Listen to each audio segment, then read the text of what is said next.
مسلمانانو معاشره په کار ده چې هلته ګناهونه ډېر کمي او نیک اعمال طرف ته رجحان، نیک اعمالو طرف ته شوق دا د هر نارینه او د هر زنانه دا به هغه صورت کې کېږي چې کله د معاشرې خلک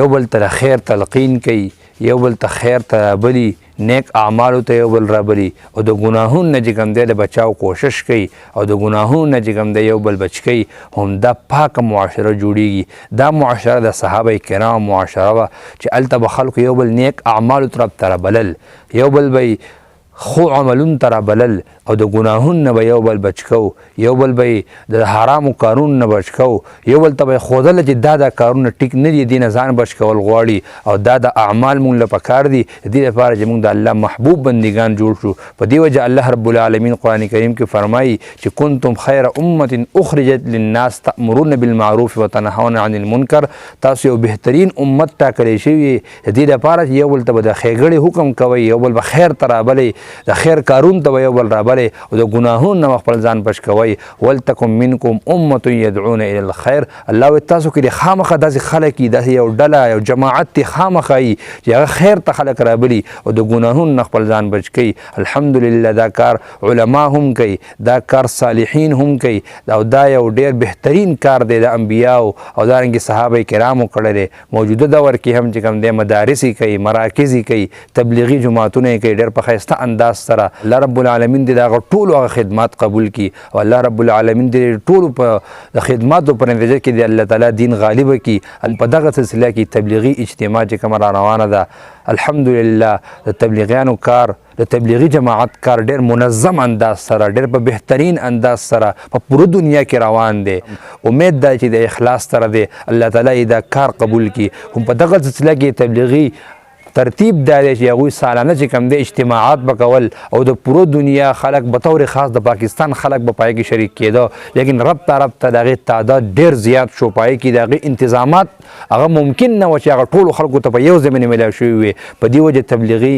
مشرانو کېناستل او په دې خبرې سوچ وکړو، نو هغوی دا اجتماعات دا په 4 حصو کې مشتمل کړه، په 4 کې چې په کال کې به 2 اجتماعات کېږي. هغه یوه اجتماع په ځان له ورځو کې، دویمه اجتماع بیا په ځان له ورځو کې او بیا به را روان کال 2 اجتماعات کېږي. لکه مثال په طور د یوې حلقې اجتماع چې وشي د هغې اجتماع به را روان کال نه بلکې بل کال به وي. په دې وجه باندې هغوی پاکستان د 4 حصې تقسیم کو او د هغې دپاره مختلف چې کوم دی حلقجاتو نومونه کېښوده او په هغه مناسبت سره چې کوم دی د هغوی اجتماعات کېږي. اوس چې کوم را روانه اجتماع ده د هغې ترتیب مختصر تاسو وړاندې ږدمه. اوله حصہ هغه شروع کېږي د 3، 4، 5 نومبر باندې، جمعه، هفته او اتوار په ورځ دا 2 ورځې به اجتماع کېږي. دې کې چې کومې حلقجات د پاکستان نه دي، حلقه نمبر 3، حلقه نمبر 5، حلقه نمبر 8، حلقه نمبر 12 او حلقه نمبر 13. په دې کې کومې علاقې دي؟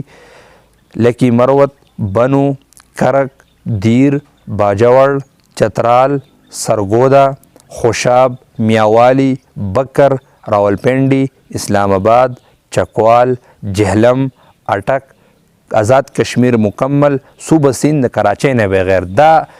دی علاقو اجتماع دا په 2 تاریخ باندې خلک روانګي کوي او 3، 4، 5 باندې به 2 اجتماع کېږي. بیا چې کله دا اجتماع ختمه شي نو بیا یو څو ورځې وقفه راځي په منځ کې، د هغې نه پس بیا دوباره تیارېږي. دویمه اجتماع هغه په 10، 11، 12 نومبر باندې ده،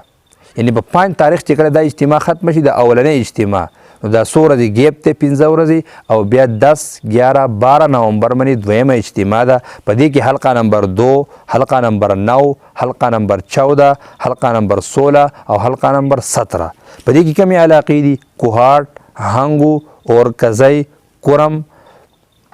مردان، صوابۍ، ملاکنډ جنوبي، ګلګت بلتستان مکمل، مانسهره، ایبټ آباد، ہری پور، کوہستان، بٹاگرام، بہاولپور، بہاول نگر،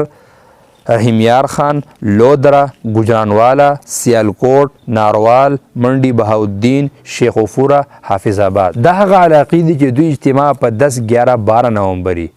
ډېر په منظم انداز سره دا دوه اجتماعات د الله تعالی سر ته ورسوي او بیا به را روان کال د باقي پاکستان چې کومې نورې علاقې دي د صوبه خیبر څخه علاقې دي د پنجاب څخه علاقې دي د سند څخه علاقې دي بلوچستان علاقې دي دا به په را روان کال دغه اجتماعات کې کم خلکو اجتماعات چې په دې نومبر کې وشو را روان کال به دغه اجتماعات نه کېږي په کار ده چې موږ تاسو په داسې اجتماعاتو کې شرکت وکړو د خپل ځان د خیر خواهۍ په خاطر د امت د خیر خواهۍ په خاطر الله رب العالمین دا اجتماعات په خیر سر ته ورسوي او الله تعالی توفیق راکړي چې موږ په دې کې شرکت وکړو او الله تعالی د هر د دین کار هغه غالب کړي الله تعالی د مسلمان په خپل منځ کې متحد او متفق کړي الله تعالی د مسلمانانو په لږ